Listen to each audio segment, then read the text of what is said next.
En los carteles y convocatorias, pues es Israel Álvarez. Él trabajó 6 años en Bankia, de donde salió por decisión propia un poco antes de que empezase la crisis. 8 años. Y actualmente ejerce de abogado en Valladolid, aunque tiene clientes de varias ciudades. Y principalmente se dedica a intentar que algunos de los miles de afectados por estos productos tóxicos puedan recuperar sus ahorros. Incluso ha tenido ya también algún juicio. Bueno, yo creo que es el momento ya de que sea Israel que coja el micrófono e intente ponernos un poco de orden en este caos de abusos bancarios. Le agradecemos su presencia y su disponibilidad, entre otras cosas porque nos consta que dispone de un tiempo libre muy limitado y es un auténtico lujo que esté aquí con nosotros, y sin más, le cedo la palabra. Vale. Bueno, muchas gracias a todos y buenas tardes. Gracias sobre todo al 15M por haberme invitado a participar hoy en esta charla y tener la oportunidad sobre todo de explicar a las personas que han querido asistir lo que está ocurriendo con las participaciones preferentes y con las obligaciones subordinadas. El tema está tomando especial actualidad aquí en Valladolid y en Castilla y León porque en febrero de este año Caja España y Caja Duero dejaron de repartir lo que se llama el cupón de estos productos financieros, y ese ha sido el momento, el hito en el que muchas de las personas que tenían estos productos, vamos a decir tóxicos, si queréis llamarlos así, se dieron cuenta de que lo que tenían no era un producto de depósito o a plazo, sino que era un producto que o bien era un instrumento financiero representativo de deuda, como son las obligaciones subordinadas, o bien, y todavía más grave, era un instrumento financiero representativo de capital, como es el caso de las participaciones preferentes. Esto parte, el escándalo, digamos, las participaciones preferentes es un producto que existe desde hace pues casi 15 años, antes no existía, tenía una regulación menor, muy escasa, incluso se podía emitir desde paraísos fiscales, cosa que se hizo tanto por Caja España como por Bankia y estas entidades que estáis viendo que están de actualidad en su momento. Después, a partir del año 2003, entre el año 99 y el año 2003, hubo algunas emisiones de preferentes, la mayoría emitidas desde las Islas Caimán, y a partir del año 2003 se obliga a que esas participaciones sean emitidas por sociedades radicadas en el Estado español. En ese momento es cuando los bancos crean sociedades instrumentales dependientes de su matriz y con un único objeto social, que es el de emitir estos instrumentos financieros. Esas entidades son entidades completamente dependientes de los bancos matriz, y emiten esos títulos para sus bancos, con lo cual aquí nos encontramos la primera diferencia que tienen que hacer los afectados o el público que quiera entender un poco lo que ha estado ocurriendo. Hasta que empieza a destaparse el escándalo de las participaciones, sobre todo en Caja Madrid, en Bancaja con las subordinadas, ahora en Caja España, en Nova Caixa Galicia, en Caixa Cataluña, habíamos asistido a pleitos, bastantes pleitos sobre comercialización de estos instrumentos financieros, pero siempre restringidos al siguiente ámbito. Había entidades financieras que habían comercializado participaciones preferentes o bien de Lehman Brothers o bien de dos bancos islandeses que se llamaban Kaupthing y Lambaski. Y sobre esas participaciones preferentes hubo numerosas demandas.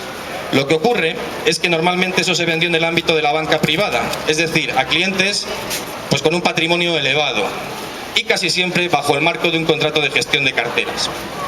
Esas participaciones preferentes comercializadas bajo esa fórmula son relativamente complicadas de anular, porque, en primer lugar, hay un contrato de gestión de carteras firmado con el banco, con lo cual normalmente esto que se tiene invertido en esos productos no es todo el patrimonio, sino que se ha autorizado al banco a que nos haga una cartera de inversión repartiendo un poco a su criterio en función de un estudio que tienen que hacer de lo que a nosotros nos gusta o no nos gusta como inversores, y nos han repartido los ahorros como el asesor nos ha ido diciendo, pero siempre con un soporte contractual y siempre unas participaciones de un tercero.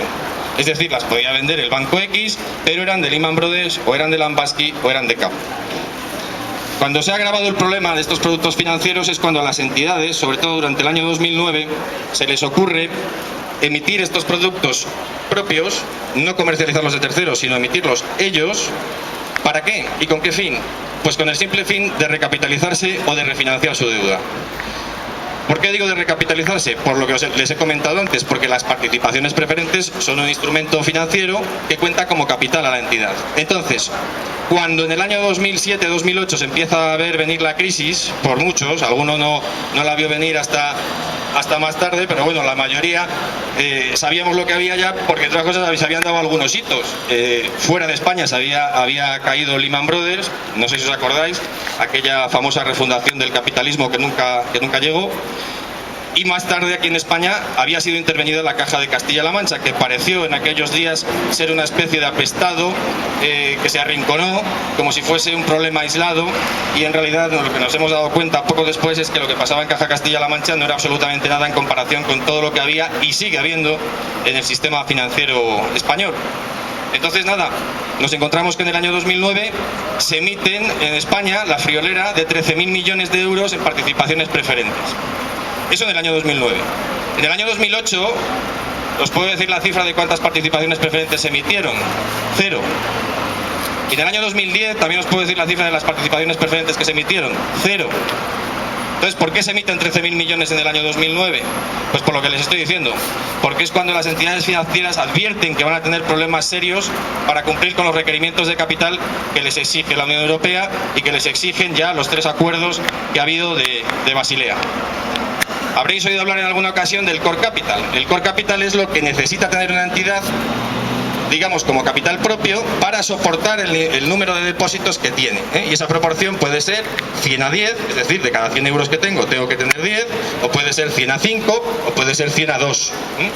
En aquel momento, como se veía que no se iba a poder cumplir con ese ratio que se exige de lo que tengo sobre de lo que tengo realmente, sobre lo que tengo virtualmente, porque ya sabéis que si vais a sacar el dinero, si a todos se nos ocurriese ir a sacar el dinero al banco el mismo día, pues nos iban a dar de cada 100 euros, probablemente no llegaría ni a 5 o 6, 8. Entonces, en aquel momento se dijo, bueno, pues vamos a hacerlo más sencillo. Ya sabéis, el Estado, cuando ha necesitado dinero rápido, lo primero que hizo fue bajar el sueldo a los funcionarios, porque esto tiene un efecto inmediato en las cuentas. Al mes siguiente hay un ahorro. Para los bancos era inmediato el hacer la siguiente operación: coger productos de depósito o ahorro convencionales y pasarlo a instrumentos representativos de deuda o de capital, es decir, participaciones preferentes o deuda subordinada. Haciendo esto, consiguieron elevar su ratio de capital.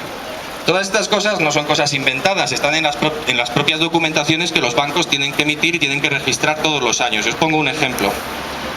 Bankia, que es una de las entidades que está siendo más nombrada y más castigada en los tribunales por la comercialización de preferentes y subordinada, pues en su momento, en el año 2009, se le ocurrió hacer una emisión que ha sido la más grande que se ha vivido en España, que fueron 3.000 millones de euros. Con esos 3.000 millones de euros consiguió incrementar ese ratio de capital o de core capital que os comentaba, simplemente con esa operación, en un 2,5%. Esto en un balance de un banco es una brutalidad. Bueno, de hecho la brutalidad son 3.000 millones de euros.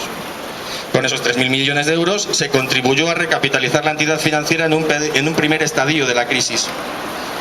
Después, y es a lo que estamos asistiendo ahora, se está pretendiendo una segunda recapitalización. ¿Por qué?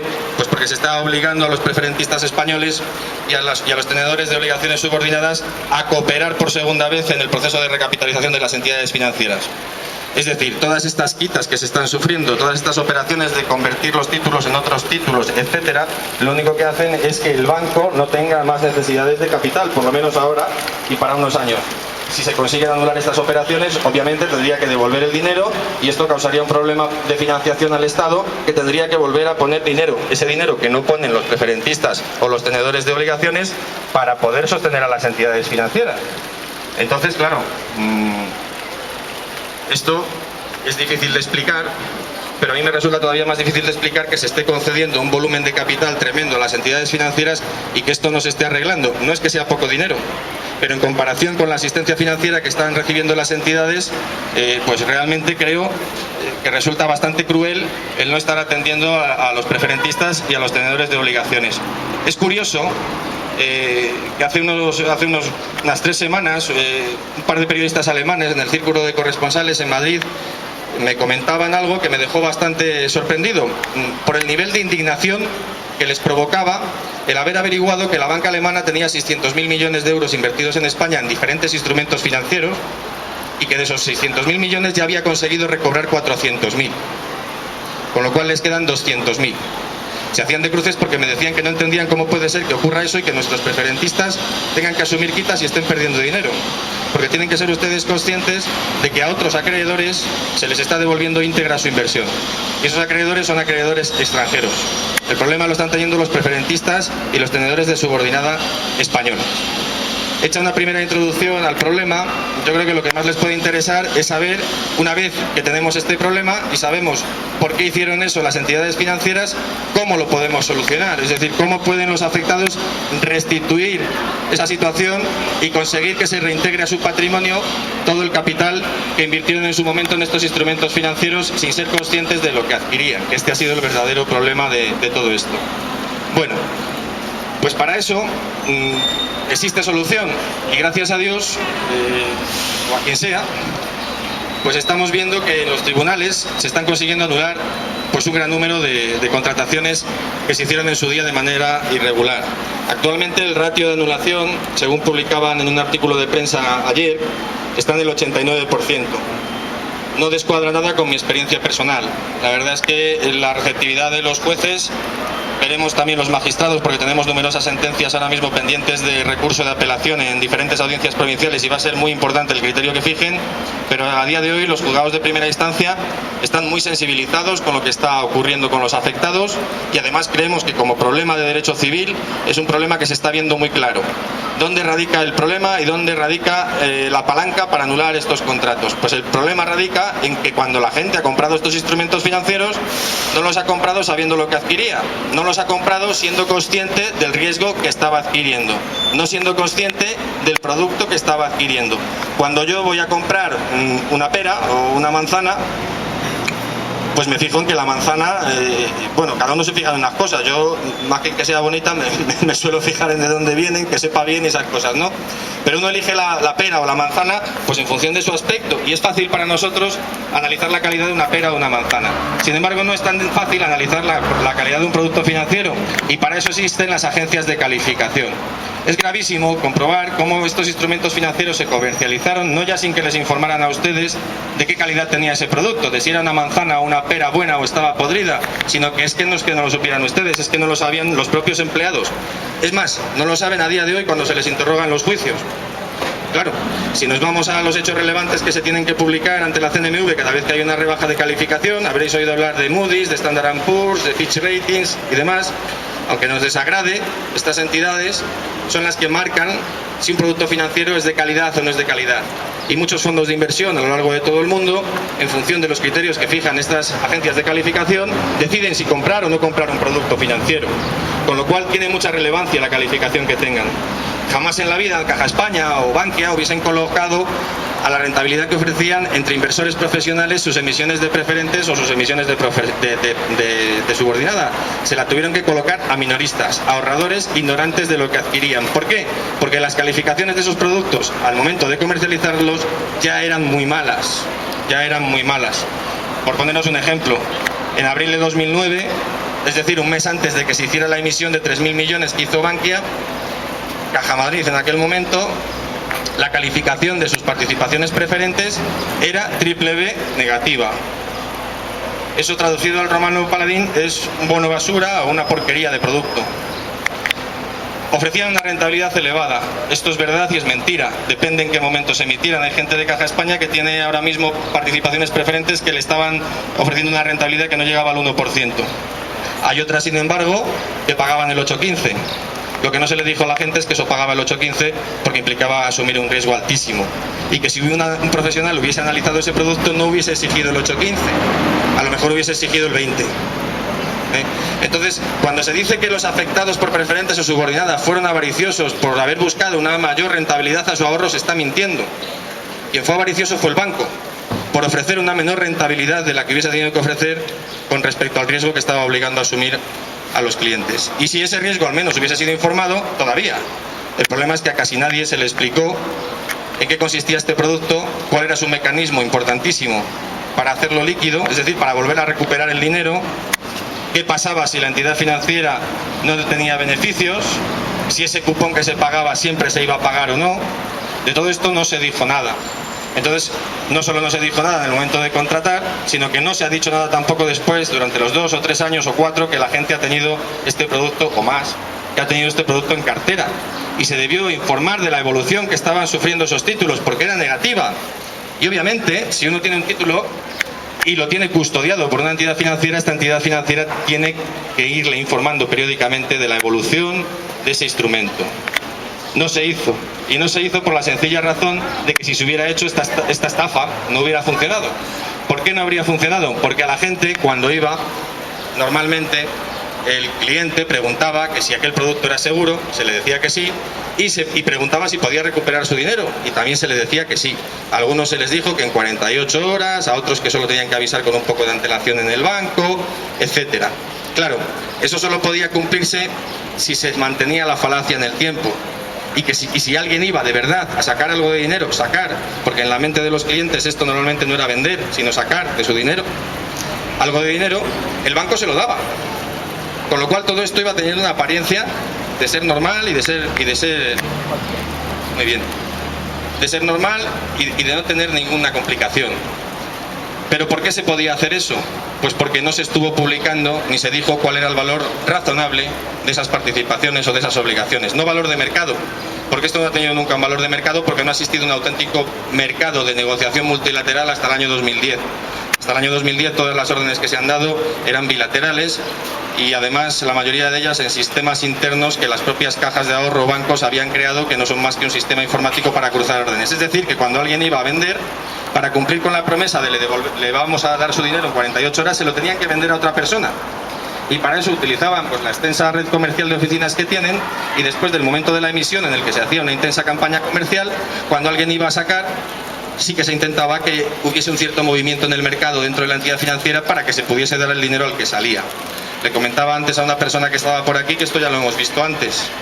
Lo que pasa es que con vez de participaciones preferentes, con sellos, que eran bienes tangibles. Aquí lo que tenemos son títulos valor, pero al final se está cubriendo la posición del que sale y con el que entra.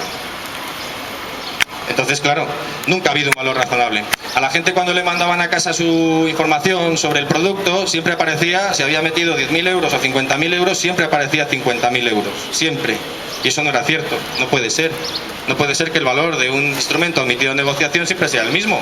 Debería haber fluctuado, y debería haber fluctuado en función de la calidad del garante, de quien lo ha emitido.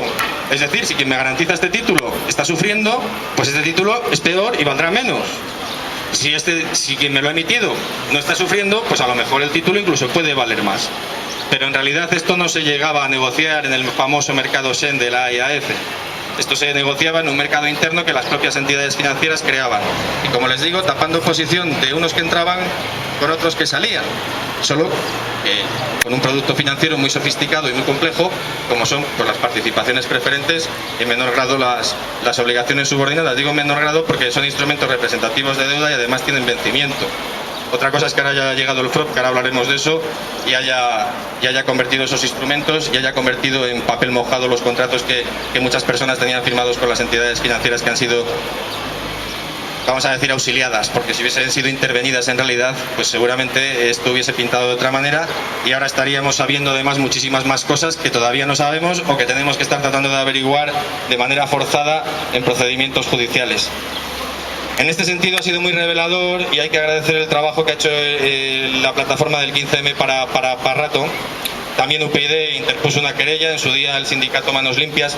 Tenéis que pensar que no vais a ver ni al PSOE, ni al Partido Popular, ni a Comisiones Obreras, ni a la UGT. Si me apuráis, Izquierda Unida ha puesto alguna denuncia, pero no se persona. Estaría bien que tomase la iniciativa, dicen que no tienen medios, yo creo que sí, que tomase la iniciativa de llevar a cabo acciones más contundentes. Pero el caso es que los que estaban en las cajas obviamente no van a denunciar. No van a denunciar. Entonces está teniendo que ser la sociedad civil o algún partido político de nuevo cuño, no implicado en estos tejemanejes, los que puedan ejercer una acción popular en defensa de los intereses de la ciudadanía. Está también el fiscal. La desgracia que tenemos es que el fiscal depende orgánicamente del ministerio, en primer lugar del fiscal jefe. Y en último término, al final la Fiscalía es un órgano dependiente del Gobierno y del Ministerio de Justicia. Así está configurado en nuestro sistema. Se entiende que la Fiscalía es un instrumento de la política interior y entonces tiene una dependencia del Poder Ejecutivo. Sin embargo, los jueces están sustraídos de esa dependencia, son completamente independientes y ahí estamos viendo la actitud de ambos sectores. Aquí en Valladolid tenemos, yo creo que la suerte de estar asistiendo a una investigación por parte de la Fiscalía, veremos en qué desemboca. Y os decía que es importante porque el 15M para rato, en el caso Bankia, consiguió una prueba que ha sido determinante para poder explicar esto a sus señorías, incluso en los procedimientos civiles. Porque es complejo y ni siquiera los jueces muchas veces comprenden la naturaleza del producto ni la extensión de los problemas que ha habido en su comercialización. Entonces ahí, en el caso Bankia, la CNMV, el 13 de febrero de este año, emite un informe probablemente movido por el temor del antiguo presidente de la CNMV a verse implicado en el caso Bankia y a tener responsabilidad personal, y entonces encarga a la CNMV que emita un informe para que se lo remita al juez Andreu en la Audiencia Nacional, y ese informe dice a las claras lo que ha estado sucediendo, pero es más, revela y adjunta comunicaciones que hasta el día de hoy eran desconocidas para el público, sobre lo que estuvieron hablando la CNMV y las entidades financieras en su día al respecto de estas emisiones de participaciones preferentes y de estos mercados. Porque obviamente para el público en general, cuando no hubo problema, esto pasó inadvertido, pero no así para el supervisor.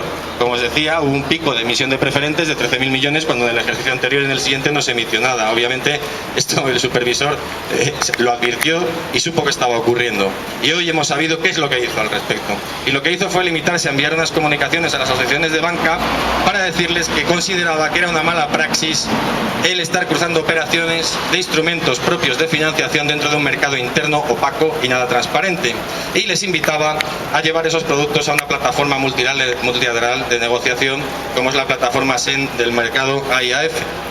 Entonces, en aquel momento descubrimos, porque el servicio de estudios de la CNMV se encarga de ir acotando el valor razonable por fechas de las participaciones preferentes, y vamos viendo en ese informe pues que en tal fecha del año 2010 ya no valía 100, valía 70, y que en tal fecha del año 2011 ya no valía 70, valía 60, y que en tal fecha del año 2012 ya no valía 70, valía 50.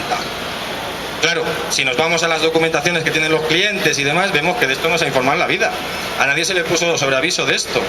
Y llega un momento ya en el año 2011, en octubre, cuando todo ese pulso de comunicaciones entre el sector financiero y la CNMV termina en un órdago de la banca que decide, y muy sarcásticamente, hacer caso a las recomendaciones que se les venían haciendo y cierran estos mercados. Cierran estos mercados y, a mi juicio, le dicen al Estado: bueno, esto que me has estado diciendo no era la mejor solución y ahora lo vas a comprobar, porque a ver quién se hace cargo del muerto. Y en esas estamos, en ver quién se hace cargo de este muerto. La Unión Europea, lógicamente, cuando da una asistencia financiera al Estado español, pone unas condiciones. Y dentro de esas condiciones dice que es obligatorio que los tenedores de preferentes y de subordinadas suman una quita. ¿Pero por qué ocurre esto? Bueno, pues muy sencillo. Porque es muy difícil de explicar a un señor en Bruselas que estos instrumentos financieros, que en ningún lugar del mundo se han dirigido a ahorradores minoristas, aquí se han comercializado entre jubilados. Entonces la Unión Europea considera que estos señores son inversores y que, como inversores que son de una empresa quebrada, tendrán que asumir alguna pérdida. El problema es que en la vida quisieron ser inversores. Simplemente quisieron tener su ahorro custodiado en un producto financiero que les ofreciera una seguridad y una rentabilidad, nada más. O por lo menos en la inmensa mayoría de los casos. Entonces, llegados a ese punto, lo que uno puede hacer cuando tiene participaciones preferentes o obligaciones subordinadas, si tiene la capacidad para ello, porque lo que estamos viendo es que realmente los casos más graves son de personas que están muy desasistidas y que la única información que están recibiendo es la que el banco les sigue proporcionando. Obviamente es una información parcial, es acudir a pedir información a quien te ha engañado y no es nada recomendable. Entonces, las personas que tengan capacidad y las que no lo tengan, pues el Estado debería actuar, o si no, tendremos que ser los ciudadanos los que hagamos algo. Las personas que tengan capacidad deberían ponerse manos a la obra y reclamar por este tema. La manera más adecuada de hacerlo, en primer lugar, es dar un paso muy sencillo, que es acudir a la entidad financiera y solicitar un impreso de reclamación al servicio de atención al cliente. Todos los bancos tienen una obligación legal de tener o bien un defensor del cliente o un servicio de atención al cliente, y ese servicio de atención al cliente tiene la obligación de contestar las reclamaciones planteadas por los clientes de la entidad, y además tiene un plazo de 2 meses. ¿Por qué digo que hacer esto? ¿Porque van a recuperar así su dinero? Obviamente no. el banco no les va a hacer caso y les va a dar una contestación estandarizada en la que les dirá que se está buscando una solución o que en su día les decían que estaba todo firmado, etc. Pero sí que les va a servir a ustedes para dejar constancia de la fecha desde la cual ustedes vienen diciéndole al banco que no están de acuerdo con la comercialización de esos productos, y además tendrán un espacio para indicar por qué motivos. Y los motivos no son otros que la falta de información al momento de contratar, es decir, que no me explicaron los riesgos que yo asumía al comprar este producto financiero, riesgos que de haber sido conocidos, pues probablemente hubiesen determinado que yo no comprara este producto. Si eso es así, lo que hay que hacer es reclamar a la entidad financiera, en un primer lugar. Después de hacer eso, ¿qué puedo hacer? Porque si me van a contestar y me voy a quedar igual, bueno, ya por lo menos tengo un papel en el que he dejado constancia de que no estoy de acuerdo con esa situación y de que le pido al banco, muy importante, que me devuelva lo que invertí. Hay que pedir en esa reclamación, siempre hay que pedir que se nos devuelva el dinero. No solo contar el problema, lo más importante es pedir que se nos devuelva el dinero. Una vez hecho eso, cabría una posibilidad, que es acudir a la CNMV. Eso también seguiría siendo un procedimiento gratuito, salvo que uno se asista por un profesional para que le haga esa reclamación. Yo creo que uno la puede hacer a nivel particular. El problema es que la CNMV, al ser parte interesada, implicada en este tema, pues por un lado tiene una visión del problema un tanto parcial y no puede decir determinadas cosas en sus dictámenes. Y luego se añade otro problema, que es que está absolutamente colapsada en estos momentos. Porque las reclamaciones por participaciones preferentes y por obligaciones subordinadas, obviamente, se han multiplicado bueno, pues no sé la cifra, pero ahora mismo creo que la CNMV está tramitando unas 11.000 reclamaciones, con lo cual cuando ustedes le plantean una reclamación, lo primero que hacen es mandarles una carta advirtiéndoles de que no les van a poder contestar por lo menos en 6 meses. Seguramente será bastante más, seguramente sería bastante más. Con lo cual es bastante ineficaz plantear una reclamación a la CNMV, porque además desembocaría en un dictamen. Y aunque ese dictamen nos fuese favorable y no le diese la razón al banco, nos la diese a nosotros, dentro de un expediente contradictorio en el que le pedirían al banco información y que remitiese la documentación firmada, quiero decir, un procedimiento ya con una cierta seriedad, el dictamen no es vinculante para la entidad financiera, con lo cual puede coger el dictamen y decirte que, iba a decir una cosa muy fea, y decirte que no hace, bueno, porque no lo atiende, ¿no? o que no hace caso de él. Entonces, realmente cuando lo hemos utilizado cuando había más tiempo y también cuando había más dudas en los tribunales para obtener ese informe favorable, y aunque la entidad no nos hiciese caso, sí adjuntarlo a un procedimiento judicial en el que el juez viese un informe del supervisor de ese producto, del técnico de ese producto, dando la razón al cliente, porque era algo que apoyaba mucho la pretensión de nulidad. A día de hoy, yo creo que con hacer la reclamación al banco es suficiente. La reclamación a la CNMV ha perdido mucho sentido y además las entidades no están haciendo ni caso, y en concreto las que están intervenidas, cero. Sí que hay una entidad, y es de justicia decirlo, que está devolviendo el dinero y lo está devolviendo con una simple reclamación. Lo digo por si hay alguien que tenga preferentes de entidad, me imagino que se ha dirigido a ella ya, es la Caixa. La Caixa está devolviendo el dinero a sus preferentistas sin tener que interponer ni reclamación judicial ni reclamación ante la CNMV. El resto de entidades no lo están haciendo, y es más, ni dentro de los procedimientos judiciales se están accediendo a negociar, incluso en casos gravísimos de personas con minusvalías graves o... bueno, ahora están diciendo que a los que tengan minusvalías psíquicas se lo van a devolver en el arbitraje, donde hay arbitraje, porque en Caja España no lo va a haber. Pero bueno, os puedo asegurar que, porque lo he vivido en primera persona, que hay asuntos realmente escandalosos. Es vergonzante ver a veces la defensa que hace el banco de esa comercialización, y sería más inteligente, yo creo, que en todos los términos el intentar alcanzar un acuerdo, pero no lo están haciendo. No lo están haciendo. Al menos de momento. Esperamos poderles obligar a base de condenas. Entonces, desgraciadamente, la única vía que queda después de hacer eso es interponer una demanda judicial.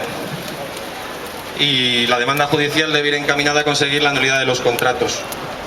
No se puede plantear, o no se debe plantear, una reclamación judicial por daños y perjuicios porque se ha arbitrado un procedimiento específico para ello ante la Audiencia Nacional, y ahora, una vez que se han convertido los títulos, y eso lo ha hecho un órgano administrativo que es el Fondo de Reestructuración Ordenada Bancaria, el FROB, al ser órgano administrativo, dicta una resolución como si le pone a usted una multa, y eso no lo puede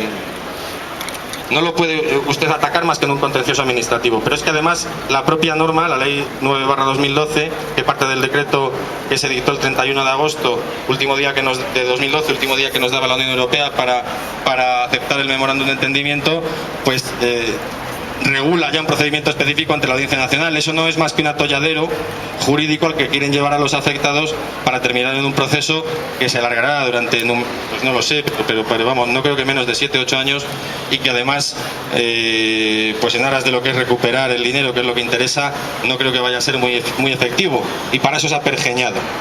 Ahora, esa ley habla de responsabilidad por daños, por las acciones de gestión que ha realizado el FROB, que obviamente les repercuten a ustedes, pero no habla de la nulidad.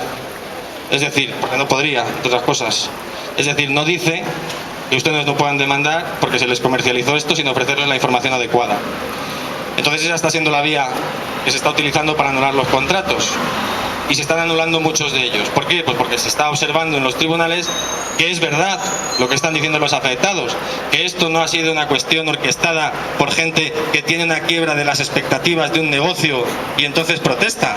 Esto no se debe a la quiebra de la expectativa de un negocio. Es decir, yo no obedece a que yo he invertido en algo y como ha salido mal demando, no. O sea, obviamente si no hubiese salido mal probablemente nadie hubiese demandado, pero ese no es el tema. El tema es que yo he tenido algo sin ser consciente de los riesgos que asumía. Podría haberlo anulado ganando dinero, perdiendo dinero, habiendo pasado esto o no habiendo pasado. Y por eso esquivamos el tema de la acción de gestión del FROB y no tenemos que acudir a un contencioso en la Audiencia Nacional, que sería algo bastante peliagudo. Entonces, la reclamación judicial debe ir encaminada a conseguir la nulidad de los contratos. Y los contratos, dice la ley, que pueden ser nulos por 3 causas: por error, por intimidación o por dolo. Es decir, sí.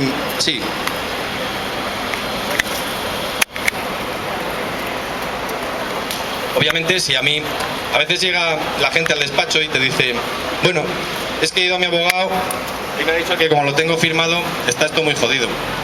Claro, yo suelo contestarle, bueno, y si hubiese usted firmado ahí que se deja cortar la mano, también vale. Y si hubiese firmado usted ahí con una pistola en la cabeza, también vale. Y si hubiese firmado usted ahí engañado, también vale. Y si hubiese usted firmado ahí porque entre medias a lo que ha habido es una maquinación o una ocultación de datos sobre el producto, usted hubiese firmado. Obviamente no se trata de que he firmado el documento, eso ya lo sabemos. Hay algún caso incluso en el que ni siquiera está firmado, pero lo normal es que esté firmado. Esto no es un tema de nulidad radical, no es un tema de no está firmado. En algún caso puede serlo si no lo está, pero lo normal es que sea un tema de anulabilidad, no de nulidad radical. Es decir, presté mi consentimiento y está ahí porque está mi firma, pero ese consentimiento está viciado. Está viciado porque ha mediado un error, porque la entidad financiera no me ha informado bien, o está viciado porque me han intimidado, no es el caso, o está viciado porque ha habido un dolo civil, si es el caso. Yo creo que en estas contrataciones ha habido 2 elementos de los 3 que determinan la nulidad. No son acumulativos, con que se dé uno sería suficiente, pero es que hay 2. A mi juicio, en la mayoría de los casos hay un error porque no se ha informado como obliga la ley del mercado de valores, como obligaba una directiva comunitaria que se traspuso en el año 2007 a esta norma, y eso determina la nulidad por falta de información. Pero es que es más, esto que hemos comentado antes del mercado interno, que es muy grave porque afecta al mecanismo de hacer líquido el producto, es decir, de cómo recuperar el dinero, no deja de ser una maquinación. Y esto ya ha dicho nuestro Tribunal Supremo, que es dolo civil. Es decir, el ocultar datos o el maquinar para engañar es dolo. Lo que estamos consiguiendo en algunas sentencias ahora ya es explicar a los jueces que lo entiendan y que dictaminen sobre este dolo, porque este dolo es un concepto más amplio que el del error y sería útil para muchos más afectados. A mi juicio, creo que incluso una persona experimentada con productos financieros podría alegar el error, podría alegar el dolo, porque yo, por ejemplo, puedo tener conocimientos financieros, pero yo voy a analizar los datos que a mí me ofrecen. Es decir, voy a analizar, por ejemplo, si voy a invertir en Caja España, pues sus balances. ¿Hemos maquinado o no hemos maquinado? Yo creo que hemos maquinado y mucho, y llevan maquinando años. Y luego han maquinado para llevárselo vivo a casa, claro. O sea, todo esto es una maquinación continua. El tema de la maquinación para llevármelo a casa, eso ya lo está viendo la Fiscalía y creo, espero, presumo, no lo sé, que creo que veremos alguna acción ciudadana también en ese sentido. Por lo que os decía antes, porque los partidos políticos, al menos los mayoritarios, no van a hacer absolutamente nada, de eso están seguros.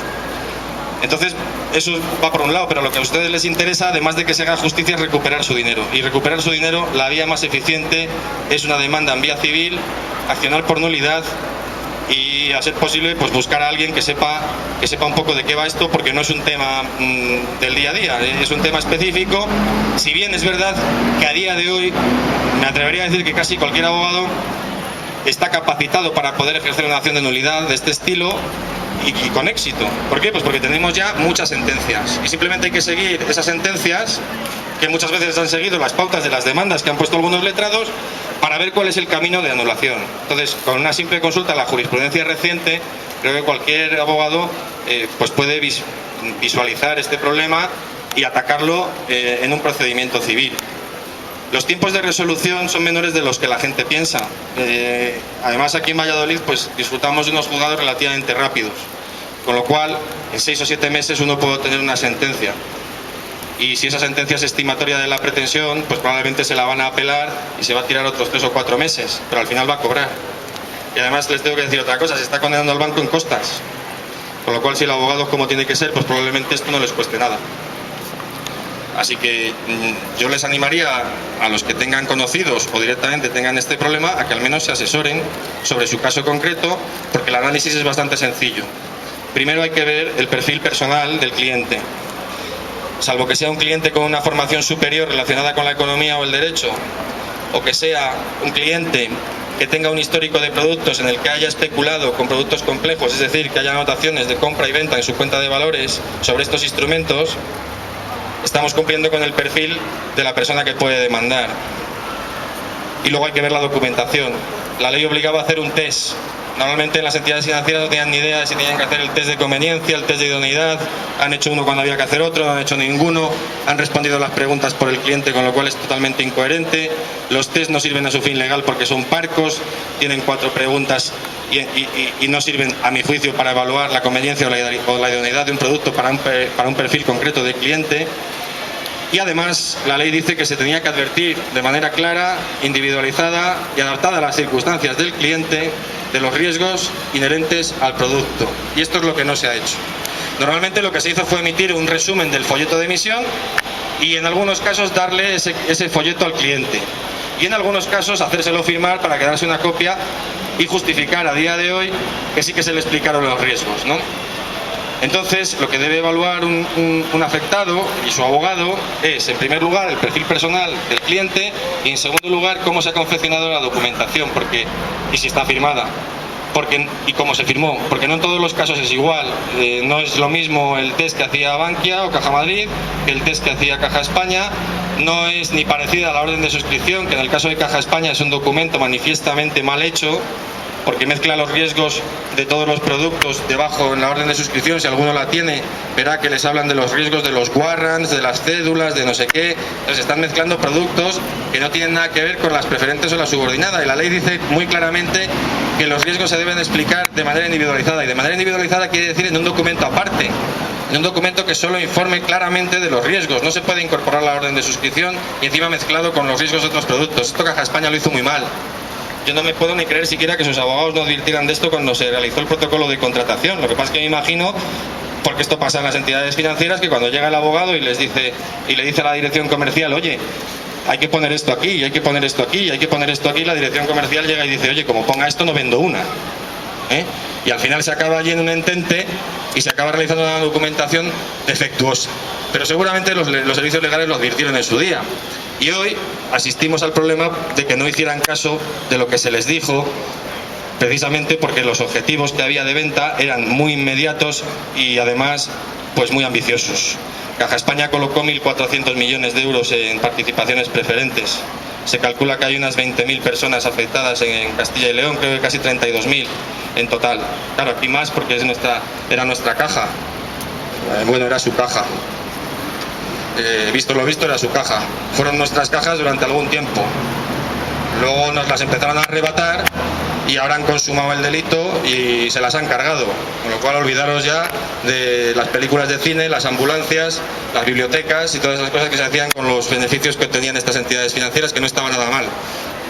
Además de servir de elemento regulador del mercado, porque si yo mañana pongo una compañía de teléfonos y le hago la competencia al trío Resplandor y pongo aquí la llamada, no sé, a 3 céntimos, Pues obviamente como actor público en el mercado estoy ayudando a regular ese mercado y estoy impidiendo que haya acuerdos oligopólicos en los cuales se fijen precios, como pasa con los carburantes, como pasa con las telecomunicaciones y como pasa en tantos sectores.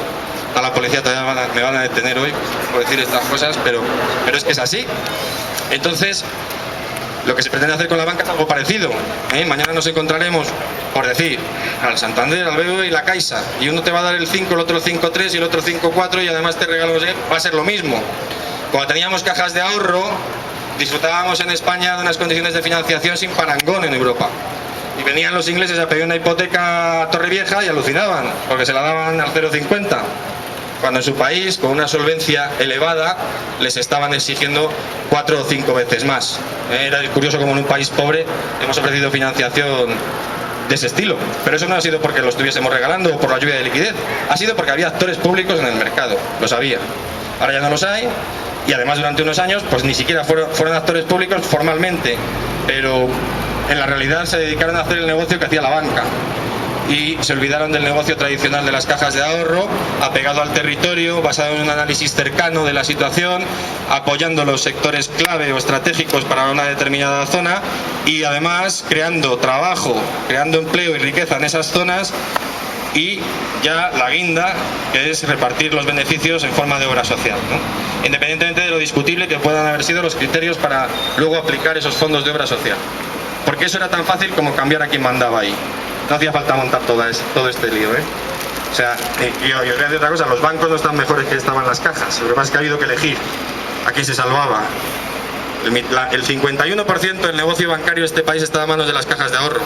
La única manera de salvar al señor Botín era darle todo ese negocio. Y eso es lo que vais a ver dentro de 2 o 3 años. Yo lo estoy diciendo aquí, hay muchísima gente y es mi apuesta y es que estoy convencido.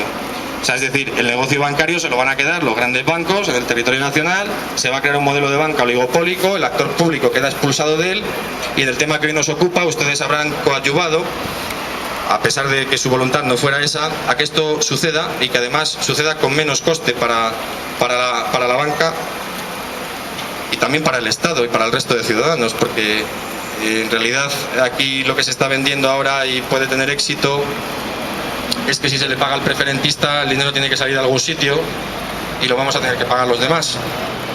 Pero bueno, yo no comparto esa visión. Lógicamente estamos en un Estado que debería de supervisar y regular, y la responsabilidad cuando pasan estas cosas es de todos, tengamos o no tengamos participaciones preferentes. Primero porque lo tenemos que pagar y segundo porque como ciudadanos ya va siendo hora también de que asumamos nuestra corresponsabilidad de cada cosa que hacemos. Entonces la próxima vez que vayamos a votar o que vayamos a un banco, pues a ver si nos acordamos de esto. Estaría muy bien y nos va a ir mucho mejor si hacemos ese esfuerzo, porque en el país hay gente preparada para tomar las riendas y para que al país le vaya muy bien. El problema que tenemos es que tenemos una tremenda lacra, que es una mafia política que no hace más que robar a los ciudadanos constantemente y de todas las maneras que se les puede ocurrir, con una cierta irritante aquiescencia y conformidad de la ciudadanía. Esto es lo que tenemos y lo único que podemos hacer es intentar que cambie, cada uno desde nuestra esfera.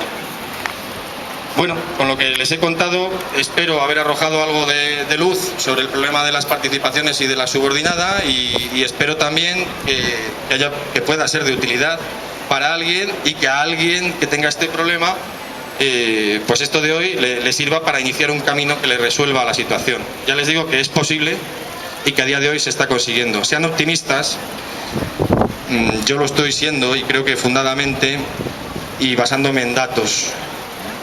Desde hace ya tiempo que vengo sosteniendo que los procedimientos judiciales triunfarían y que además si triunfaban obligaríamos, y así se lo estamos tratando de transmitir a sus señorías cuando tienen que dictar sentencia, que si además vencíamos con los primeros, conseguiríamos forzar a las entidades financieras a un acuerdo. Les va a costar muchísimo dinero perder estos juicios porque se está condenando en costas. Hay gente con cantidades pequeñas, pero hay muchísima gente que tiene los ahorros de toda su vida. Venta de un piso, me expropiaron un terreno para que pasara una carretera, la indemnización por despido. Nos estamos encontrando que todo esto muchas veces se ha metido en participaciones preferentes. Entonces, hombre, yo creo que hay que reclamarlo y que hay que intentar que se anulen, y que si seguimos por este camino vamos a conseguir que las entidades financieras paguen.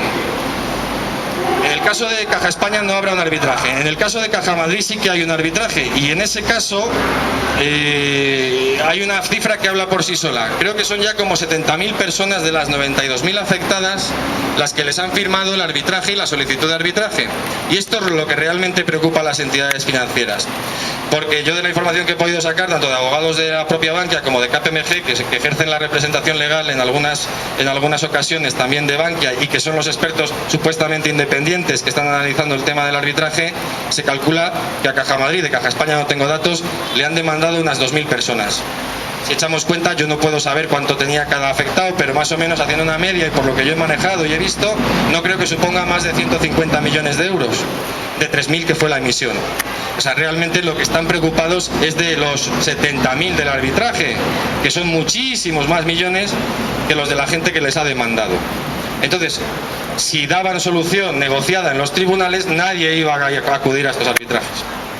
Ahora, cuando se cierre el procedimiento arbitral, y ahora, cuando está habiendo numerosas sentencias, y ahora, cuando sobre todo la Audiencia Provincial de Madrid tenga que empezar a conocer de los numerosos recursos de sentencias que han sido estimatorias y se consolide el criterio, entiendo que las entidades financieras lo más inteligente que pueden hacer es negociar con los clientes que tengan un proceso judicial abierto con ellos. ¿Para qué? Pues para ahorrarse por lo menos las costas del procedimiento, o poder negociar algunos otros flecos y hacer esto más rápido y mejor. En ese sentido, creo que cuando se resuelva el tema arbitral y se cierre ese proceso, hasta el 15 de julio se estaban admitiendo soluciones, y se vea lo de la Audiencia Provincial de Madrid, pues creo que podemos tener esperanzas de que las entidades cambien un poco de rumbo y que intenten una solución negociada. Y si no, pues habrá que terminar en sentencia y habrá que terminar en las audiencias. Van con una potente batería ya de jurisprudencia al respecto. Ha habido una sentencia el 31 de mayo que es del Tribunal Supremo y que era respecto a estas participaciones de Lehman Brothers, que les digo, comercializadas en este caso por el BBV. Ha sido determinante respecto de la evaluación que hace el Tribunal Supremo sobre las consecuencias que tiene haber evaluado bien o no la idoneidad para que se anule. Y esa jurisprudencia es vinculante y es favorable a los afectados. Está habiendo algunas audiencias provinciales que ya han conocido de recursos y también confirmando las sentencias de instancia que estimaban las demandas. Y tenemos el hito de Madrid ahora con unas, yo creo que son 10 o 12 sentencias estimatorias metidas en apelación y pendientes de que la audiencia provincial conozca. Con lo cual, la vía judicial está resultando muy efectiva, y creo que las audiencias provinciales van a consolidar los criterios de los juzgados de primera instancia. Las cifras son abrumadoras, un 89 frente a un 11, yo creo que lo dice todo. Puede uno tener la mala suerte, aun teniendo razón, de estar dentro de ese 11, porque se encuentre algún juzgado o algún juez, que los hay, pues que resuelvan esta cuestión con usted lo firmó, haberlo leído, pero no está siendo lo normal.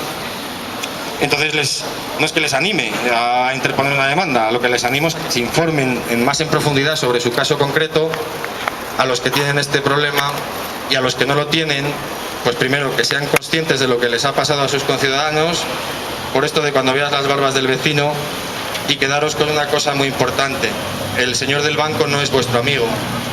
El señor del banco cobra un sueldo por vender, y a cambio de vender tiene un futuro prometedor en la entidad financiera, o termina de cajero o en la calle. Entonces, cuando se sienten ustedes frente a una persona de un banco, piensen que están negociando y pónganse el cuchillo entre los dientes, porque se trata de su dinero. Olviden lo del café, olviden la amistad y fíjense en los números y en las condiciones de la contratación. Esto no es una reprimenda, porque todos firmamos cosas sin leer. Yo el otro día mismo volví a una tienda de una compañía de telefonía porque me había ido sin el contrato. Se lo firmé sin leérselo, pero es que además no me llevé copia. Bueno, pues vamos a ver si vamos dejando de hacer estas cosas. Ojo, porque los contratos de adhesión, contratos de consumo, o cuando me subo al autobús y pago el ticket, pues obviamente tienen pero no es como un contrato que yo negocio con otra persona de manera bilateral, en el que vamos negociando cláusula a cláusula. Entonces, las consecuencias de no haberlo leído, incluso cómo tiene que estar redactado ese contrato, qué puede contener, ojo, porque aunque lo hayamos firmado, muchas veces es anulable. Y en el caso de las participaciones preferentes y de la deuda subordinada, se está consolidando ese criterio de anulabilidad, y el camino pues está ya muy marcado y bastante claro. Bueno, yo no sé el tiempo que llevo hablando, creo que es un buen rato. Lo que sí que me gustaría es dejar de hablar yo y que si querían alguno de ustedes pues interpelar y preguntar, pues estoy a su disposición. Yo creo que es importante que se ofrezca información sobre este tema de una manera independiente y gratuita y no es tan fácil obtenerla y entonces pues por eso estoy hoy aquí y más que soltar mi rollo era poderles resolver a ustedes aquellas dudas que se les planteasen. Quizás algunas haya resuelto con la exposición, pero seguramente que hay otras muchas que no, así que abierto quedo a lo que me quieran comentar o preguntar, si es que existe alguna pregunta.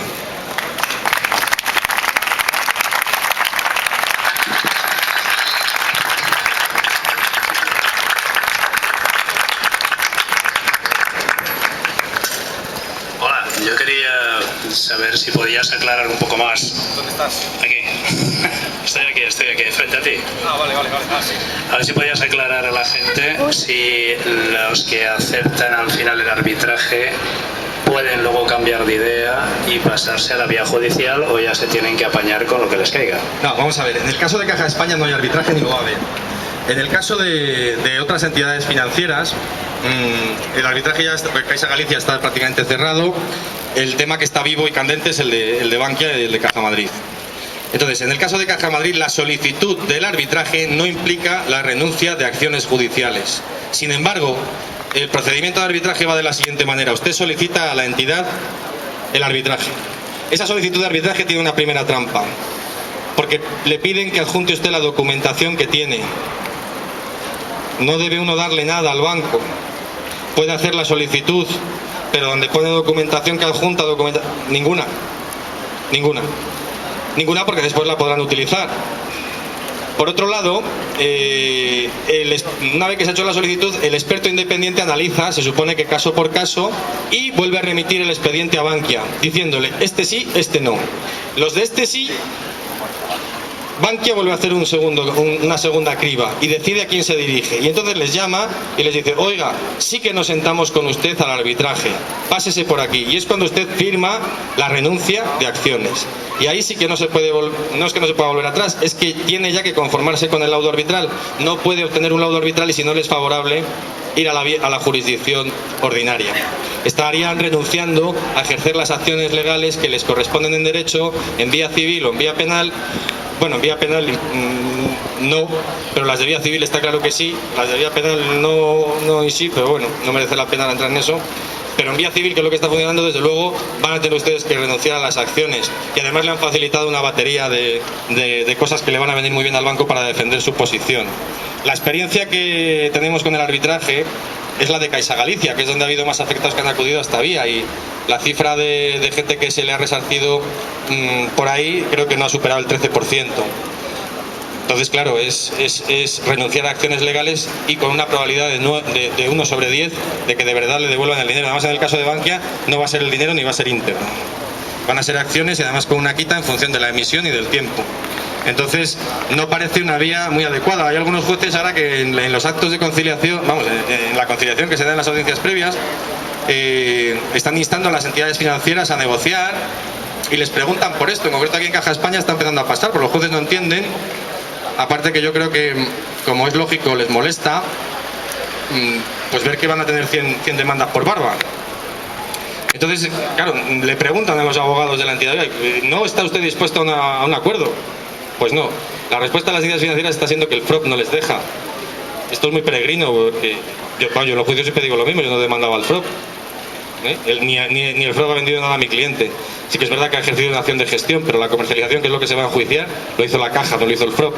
Luego es la Caja la que no negocia y podría negociar contra su cuenta de resultados, ¿no? Bankia ha dicho que ha ganado 273 millones en el primer trimestre del año. Bueno, pues que tire de ahí, ¿no? El problema es que eso es mentira. No los ha ganado ni los ganará porque debe muchísimo más. El tema es que nos ha pasado toda la porquería a los ciudadanos y por eso ahora puede decir que ha ganado 200 millones, pero a esos 200 millones le tiene que restar 24.000. Entonces, la vía del arbitraje, respondiendo a tu pregunta, implica la renuncia a acciones legales, no en el momento de la solicitud, pero sí en el momento del ofrecimiento del banco a la persona que lo ha solicitado. Bueno, no es que sea un engaño. O sea, en primer lugar, es que claro, decir que el arbitraje es un engaño es muy fuerte, pero lo que sí que hay que analizar es los elementos objetivos. Hasta el 18 de marzo, el experto independiente era KPMG. Yo me he tenido que enfrentar a varios abogados de KPMG en los juicios. Entonces, claro, un día me llama un periodista, conocido además, y me dice: oye, ¿es verdad que están yendo a los juicios estos abogados? Digo, claro. Oye, ¿cómo se puede comprobar? Digo, mira, en LinkedIn. Entras en LinkedIn con el nombre y le ves dónde trabaja, porque todos tienen su fichita, que son muy monos ellos y tienen todo su perfilito. Los abogados de KPMG, el experto independiente que analiza el arbitraje. Hombre, por el amor de Dios, yo les invito a que asistan a algún juicio y vean lo que dicen, porque en ningún caso dejarían en sus manos, desde luego, la decisión. Se montó el escándalo, el periódico lo publicó y Bankia reculó. Cerró el contrato con KPMG, contrató a PricewaterhouseCoopers, que no está involucrada en la defensa judicial de los procedimientos de preferentes, pero que es lo mismo con otro nombre. Deloitte, KPMG, PricewaterhouseCoopers. Bueno, si el demonio se reencarnase en algo, dicen que se reencarnaría en abogado, pues seguramente en un abogado de los que trabajan ahí.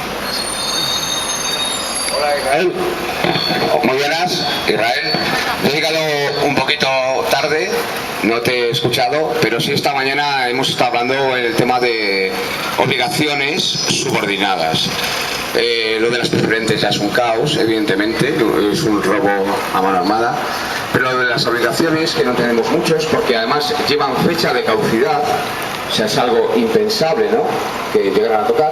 Y esta mañana sí hemos tocado varios de esos temas.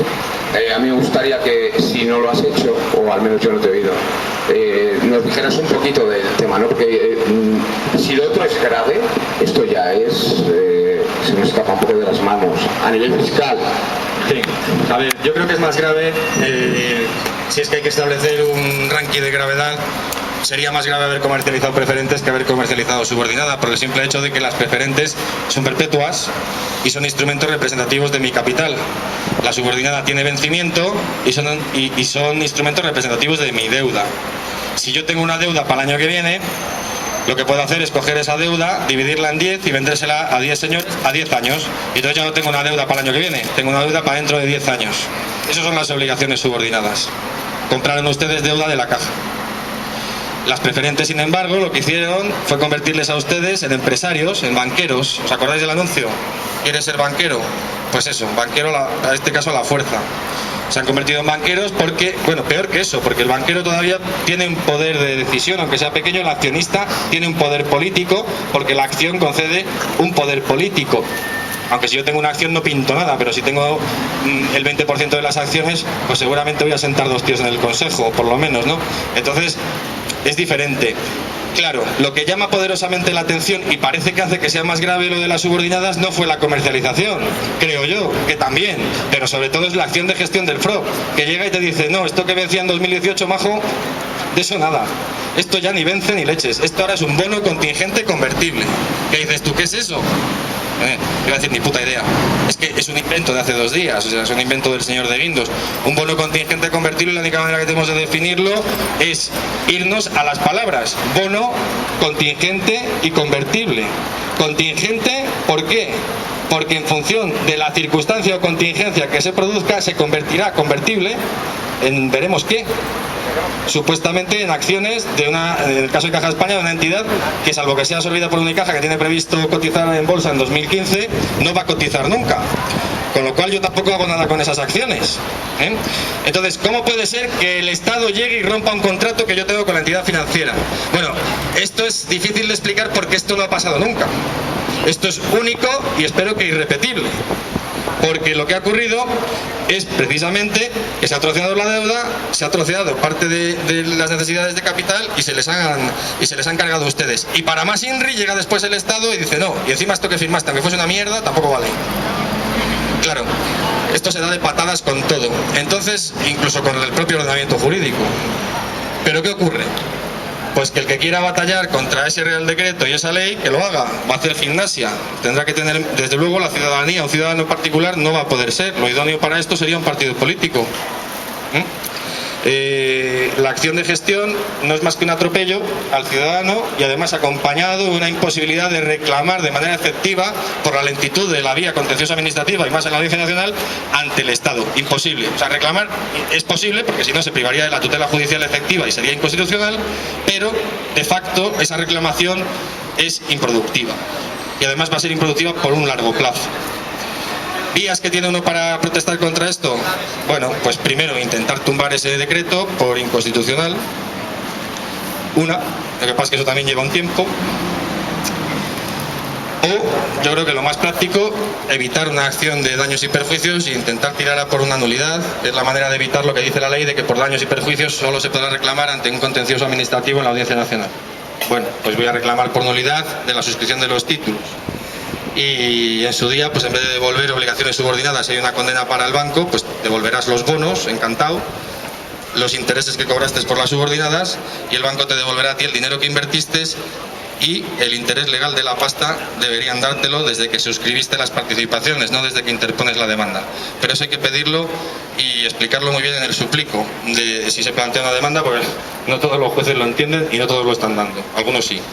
Y si no, en el peor de los casos, los intereses desde que se interpone la demanda. Para que haya una restitución in integrum, es decir, para que volvamos a restituir la situación patrimonial del afectado al momento de contratar. Y que no haya además un enriquecimiento injusto, porque si yo cobro 20.000 euros de intereses y metí 100.000, si ahora me devuelven 100, hombre, pues entre los intereses 20 y estos 100 son 120. No, te van a devolver 80 y el interés legal desde que contrataste. Pero ojo, porque el interés legal es del 4%. Entonces, si tuve una emisión al 8, me va a tocar devolver el 4, no el 8. Y si tuve una emisión al 1, que les hay, pues entonces la cuenta todavía sale a mi favor. Eso que luego tiene el tema de declaración. Bueno, el tema de Hacienda sería después de la sentencia, porque tú a ti te han practicado unas retenciones y has tributado por ese dinero, con lo cual una vez que tuvieses la sentencia estimatoria es cuando tendrías que decirle a Hacienda, oiga, y eso sería otro proceso administrativo entre la agencia tributaria. Pues muchas gracias, Irra, por lo que acabas de explicar. Además me convence muchísimo porque coincidimos mucho en el tema después de hablar esta mañana. Es increíble que estas oficinas, en el caso de Caja España en Valladolid, que es donde hemos estado esta mañana y algunas otras mañanas, lo que recomiendan a todas las personas que han sufrido en este aspecto es que esperen que con la fusión del grupo llamado FACE seguramente se pueda llegar a recuperar, e incluso te hacen pensar, o quieren llegarte a hacer pensar, ¿no?, que todo eso que hasta ahora has ido cobrando, ¿no?, en tema de intereses, es maravilloso, y que podrás llegar a recuperar la cantidad que sabemos que no se va a recuperar, porque nadie que esté en sus cabalas viendo cómo está funcionando el tema, salvo, y digo salvo, que podamos llegar a tirar a esta gente que ahora mismo está legislando, que lo vemos muy cruel, ¿no?, y viendo las pocas fuerzas que tenemos ahora a nivel ciudadano, ¿no?, decadencia de movimientos como el 15M, por ejemplo, yo lo noto mucho aquí en Valladolid, va a ser inviable. Entonces, sí es grave, sí necesitamos. Mucho, es muy grave y estás hablando de 1.000 millones de euros, 1.400, lo que pasa es que hubo una parte institucional ahí, 1.000 millones de euros de ciudadanos castellano-leoneses y de ciudadanos de nuestra ciudad, y es riqueza, es gente mayor, el día de mañana lo habría heredado su hijo, para poder tener un menor endeudamiento a la hora de adquirir una vivienda, tener una vida más desahogada. Quiero decir, es obvio y notorio que eso es riqueza que se nos ha robado. Es riqueza que se nos ha robado y que hubiese circulado entre nosotros durante mucho tiempo y con su efecto multiplicador. La economía es una cuestión que a veces choca con los principios morales, pero siempre o con los principios éticos, mejor dicho, porque la moral es más autónoma, la ética es heterónoma y es para todos. Entonces, claro, a veces chocan, pero siempre, al menos eso pienso yo, se puede hacer una conciliación entre lo que económicamente es conveniente, productivo y eficiente y lo que socialmente es justo. Siempre se puede hacer, lo que pasa es que no siempre interesa hacerlo, y normalmente las personas que entienden de esto y tienen conocimientos técnicos para ello tienden a beneficiarse personalmente del tema y a no compartir ese conocimiento para crear una economía que esté más enfocada hacia el bien común y que sea más sostenible. Pero es falaz que el sistema, cuanto más libre y más cruel y más, digamos, despiadado es con el individuo, es más efectivo, porque entonces uno se esfuerza más y esto es una pelea y tal. No es cierto, porque la acción social y la ayuda que genera eficiencia y genera riqueza. Es decir, que ustedes hoy apoyen a los ciudadanos que tenían dinero en participaciones preferentes, es en beneficio de ustedes, aunque no las tengan, porque cuando yo tengo un comercio aquí,